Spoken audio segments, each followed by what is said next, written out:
Just when fans thought Caitlyn Clark was finally finding her rhythm in the WNBA, another brutal blow has struck this time.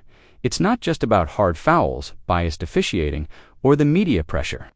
This time, it's her health, and fans are absolutely outraged at what's come to light. The truth behind Caitlyn Clark's new injury is ugly, and it's not just some random accident on the court. No, what's being revealed now is shaking the WNBA community to its core. Let's get this straight. Caitlyn Clark, the #1 pick, the NCAA all-time leading scorer, the future of women's basketball, and the spark the WNBA so desperately needed, is now dealing with a new injury. But what exactly happened? How did it get this far? During a recent game, fans noticed something was off. Caitlyn wasn't moving with the same explosiveness. Her shots were short, her cuts weren't as sharp, and her defensive effort, while still present, seemed more cautious than usual. Initially, many thought she was just tired. After all, the transition from college to pro is no joke. But then came the confirmation. Caitlyn Clark was injured, and the injury wasn't as minor as everyone hoped. According to team sources, she's been dealing with a lingering ankle issue made worse over the last couple of games. But here's where things get frustrating. The signs were there. Clark was taking hits from defenders almost every night, many of them unnecessary, flagrant, and downright reckless. And yet, nothing was done to protect her. Let's rewind. Since day one, Clark has been targeted on the court. Opposing players, many of whom have been in the league for years, have not taken kindly to the spotlight she brings. Whether it's jealousy, resentment, or just tough competition, the result has been a brutal welcome. We've seen her get hip-checked, shoved, elbowed, and even poked in the eye, repeatedly. Fans have been shouting for more protection, but league officials, silent refs, inconsistent. And now, she's injured, and the cost could be serious. What's truly shocking is how avoidable this entire situation was. Fever fans and even neutral viewers have been calling it out from the start. Caitlyn was being overplayed, underprotected, and pushed beyond her limits. While most rookies ease into the league, Clark has had to carry an entire franchise, deal with constant media attention, and play heavy minutes all while adjusting to a new level of physicality. Even more frustrating is the role of the Indiana Fever's coaching staff. Fans are now asking tough questions.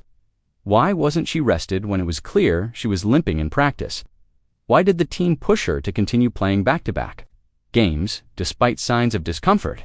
This wasn't just poor management. Many now believe it was negligence driven by pressure to win and capitalize on Clark's presence. Let's not forget, Caitlyn Clark is the reason the Fever are on national TV almost every game. She's the reason ticket sales exploded. She's the reason the WNBA has seen historic viewership numbers this season. So, was there a financial motive to keep her on the court no matter what? Was her health sacrificed for business? If so, that's not just irresponsible, it's unacceptable. And now that the injury is public, the response from fans has been fierce. Fever supporters took to social media, demanding accountability. Many are calling out the coaching staff, and others are turning their frustration toward the WNBA itself. A trending post on X, formerly Twitter, read, "You had one job, protect the future of women's basketball, and you failed." Another fan posted, "If anything happens to Caitlyn long-term, the league will never recover." These aren't overreactions. This is coming from a place of genuine concern. Caitlyn Clark isn't just a star, she's a movement. She's brought in millions of new fans, inspired young girls around the world, and completely reshaped the narrative of women's sports. If she's sidelined for an extended period, the ripple effect could be devastating. Now here's where it gets even more disturbing. Several sources close to the Fever have suggested that Clark herself wanted to sit out, but was persuaded to push through the pain. If that's true, and early reports suggest it is, it paints a dark picture. Imagine being a rookie, trying to prove yourself, while your own team pushes you to play hurt because of ticket sales and national broadcasts. It's heartbreaking. And then there's the other angle, how opposing players have contributed to this situation. While physical play is part of the game, what Clark has endured goes beyond competitive intensity. It's been personal, and the league's reluctance to issue technicals, suspensions, or even public warnings has only encouraged more reckless behavior. Now it's too late. The damage is done. and the person paying the price is Caitlyn Clark. But what's next? Right now, the Fever are being extremely vague about her return timeline. They're using terms like day-to-day and precautionary, but insiders are skeptical. If it were truly minor, why aren't reporters allowed to ask more pointed questions about the team's handling of her workload? There's growing concern that this injury could linger or worsen if she returns too early. Many fans are calling for the Fever to sit her until she's 100% healthy, no matter how long it takes. After all, this is a franchise cornerstone. You don't gamble with the health of a generational talent for a few regular season wins. And here's something else fans are realizing. Caitlyn has barely had a break in over 2 years, from her epic NCAA tournament run to media tours, draft appearances, training camp, and immediately jumping into a grueling WNBA schedule.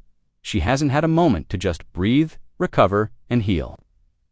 That kind of stress, physical and emotional, up and now, her body is saying, enough. Some are even wondering if Clark might pull back from the WNBA altogether if this continues. It sounds extreme, but the fear is real. She could choose to take time off, return to media opportunities, or even explore international basketball if it means better treatment and protection. That's how serious this has gotten. And while Fever fans are directing their outrage at the team and the league, they're also rallying behind Caitlyn. Social media has exploded with messages of support, trending hashtags like #ProtectClark and #JusticeForCaitlyn. Everyone from former players to celebrities is weighing in. Even NBA players have shown concern, with one commenting, "This league better take care of its stars or it won't have a future." The WNBA now finds itself in a moment of reckoning. They got what they wanted: massive exposure, record-breaking numbers, and mainstream buzz. But they failed at the most important part: protecting the athlete who made it all happen. If Clark's injury becomes more serious, the blame will rest squarely on their shoulders. In the meantime, Caitlyn is staying professional. In her last interview, she downplayed the injury, smiled for the cameras, and said she's focused on recovery and supporting the team. But behind that smile, fans can sense the frustration, and they're not going to stay quiet anymore. This isn't just about one injury. It's about how a once-in-a-generation player is being treated like a marketing asset instead of a human being. It's about broken trust between fans, teams, and the league. And unless something changes fast and unless there are real consequences for those who let this happen, the outrage will only grow louder. Caitlyn Clark deserves better. The fans deserve better. And the future of the WNBA depends on how they handle this moment. Fever fans are watching. The whole world is watching. Let's hope the league finally starts listening before it's too late. Ask ChatGPT.